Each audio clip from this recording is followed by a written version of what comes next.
Hi friends, అందరు బాగున్నారా? మేము ఇలా ఉల్లిగడ్డ కారం చేసుకుంటున్నాం అండి. కోడిగుడ్లు ఉడకబెట్టుకుని అందులో వేసుకుంటున్నాం. దానికి ఒక 4 ఉల్లిగడ్డలు, ఒక 4-5 కోడిగుడ్లు తీసుకున్నామండి. దానికి ఉప్పు, కారం, పసుపు, కొత్తిమీర పొడి, ధనియాల పొడి, మెంతి పొడి, జీలకర్ర పొడి అన్నీ వేసుకొని చేసుకోవాలండి. అలాగే నేను ముందుగా తీసుకున్న ఉల్లిగడ్డలను మిక్సీ పట్టుకొని ఉంచుకున్నానండి. మిక్సీ పట్టుకొని ఉంచుకొని పోపు వేసుకుంటున్నాం. దాంట్లో కొంచెం జీలకర్ర, ఆవాలు, పసుపు వేసుకున్నామండి.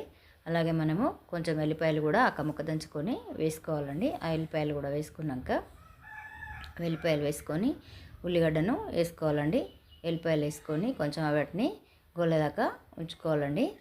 ఎల్లిపాయలు గోలాలి. ఎల్లిపాయలు గోలినాక మనం ఇప్పుడు వేసుకున్నటువంటి మనం మిక్సీ పట్టుకొని ఉంచుకున్నాం కదండి. ఆ మిక్సీ పట్టుకున్నటువంటి ఉల్లిగడ్డలు వీటిని మంచిగా మిక్సీ పట్టుకున్నాం. దాన్ని చాలా చక్కగా నూనెలో ఎర్రగా అయ్యేంత వరకు మంచిగా గోలనియాలండి. దానికి కొంచెం టైం పడుతుంది. ఇలా మంచిగా గోలిన తర్వాత మనం కొత్తిమీర పొడి కానీ, పసుపు, ఉప్పు, కారం అన్నీ మనం దానిలో వేసుకునేవి అన్నీ ఉల్లిగడ్డ గోలినాకనే వేసుకోవాలండి. దాంట్లో కొంచెం ఉప్పు వేసుకొని పట్టిన దానికి ఇంకా కొంచెం కూడా ఉప్పు అవసరం ఉంటుందండి. ఉప్పు వేసుకొని కొంచెం గోలనియాలి. దానికి ఒక 5 నిమిషాల టైం పడుతుంది. అలా మంచిగా నూనెలో ఉడకాలండి. ఉడికి నూనె వేరుకుంటుందండి. నూనె వేరుకుంటే మనకు అప్పుడు ఉల్లిగడ్డ ఉడికినట్టు అండి.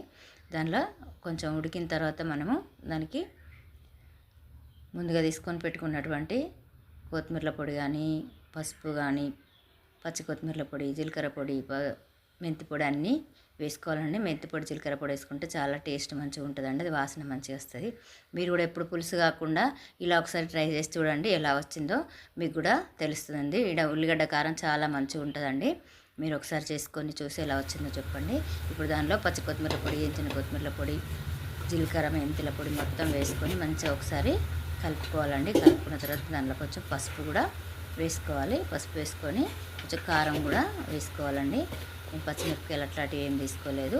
కారం వేసుకోవాలి. అలాగే ఉప్పు కూడా వేసుకోవాలండి. అన్నీ వేసుకొని ఒకసారి మంచిగా కలుపుకోవాలి. దానికి మంచిగా కలుపుకున్న తర్వాత కారం వేసుకోవాలండి. కారం వేసుకొని మనం ముందుగా కట్ చేసి పెట్టుకున్న ఉల్లిగడ్డ కొడుగుడు ముక్కలు ఉన్నాయి కదండి. కొడుగుడు ఉడికినాక దానికి 2 ముక్కలు చేసి కట్ చేసి పెట్టుకోవాలండి. కట్ చేసి పెట్టుకుంటే ఇలా కారానికి చక్కగా నూనెలో అటు ఇటు ఫ్రై చేస్తే మంచిగా కారం పడుతుందండి వాటికి. అప్పుడు అవి చాలా టేస్టీ ఉంటాయండి. మీరు కూడా ఒకసారి చేసుకొని చూడండి. దీనికి ఇంకా కొంచెం గరం మసాలా తినే వాళ్ళైతే ఇంకా వేరే బగారా మసాలా అట్లాంటిది ఉంటే చూడండి. గరం మసాలా వేసుకుంటే చాలా టేస్ట్ ఉంటుంది. మేము తినం కనుక అట్లాంటిది మేమేం వాడుకోలేదు. ఇలా ఫ్రై చేస్తే వాటికి ఉప్పు, మిరం బట్టి చాలా టేస్ట్గా ఉంటుందండి. మీరు కూడా ఒకసారి చేసుకొని చూసి ట్రై చేసి మాకు ఒకసారి మీకు ఎలా వచ్చిందో మాకు ఒకసారి కామెంట్ బాక్స్లో కామెంట్ చేయండి.